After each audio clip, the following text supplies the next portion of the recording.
জাতীয় ক্যান্সার গবেষণা ইনস্টিটিউট ও হাসপাতালটি গত 4 ফেব্রুয়ারি বিশ্ব ক্যান্সার দিবসে 54 কোটি টাকা ব্যয়ে 2টি আধুনিক রেডিওথেরাপির যন্ত্র কেনার উদ্যোগ নিয়েছিল।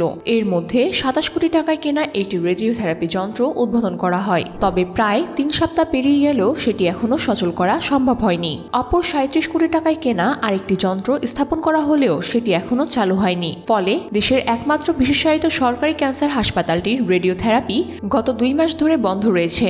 নতুন কিনা ভেরিয়ান্ট ব্র্যান্ডের রেডিওথেরাপি যন্ত্রটি হাসপাতালের 5 নম্বর বাংকারে স্থাপন করা হলেও যন্ত্রটির বিকিরণ ক্ষমতা পূর্ববর্তী যন্ত্রের চেয়ে অনেক বেশি হওয়ায় বাংকারের দেয়াল ভেদ করে বিকিরণ বাইরে ছড়িয়ে পড়েছে।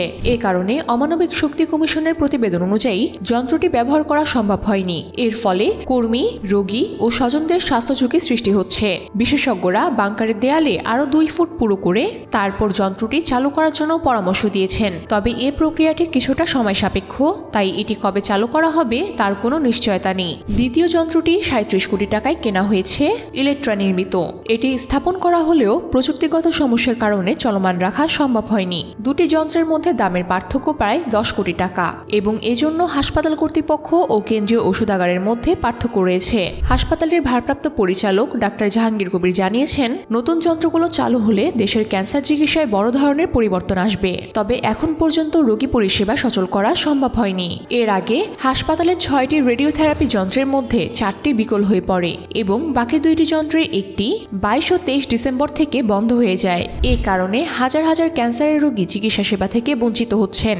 বাংলাদেশ ক্যান্সার সোসাইটি থেকে দেয়া তথ্য মতে দেশে প্রতি বছর প্রায় 2.5 থেকে 3 লাখ মানুষ ক্যান্সারে আক্রান্ত হন। এর মধ্যে 60 থেকে 70 হাজার মানুষই চিকিৎসার সুযোগ পায়, কিন্তু এদেশে রেডিওথেরাপি সেবা প্রদানকারী যন্ত্রের সংখ্যা মাত্র 30টিরও কম, যা এই বিশাল জনগণের জন্য অপ্রতুল। হাসপাতালের রেডিওথেরাপি বিশেষজ্ঞরা দাবি করেছেন অন্তত আরও 10টি যন্ত্র চালু রাখা প্রয়োজন।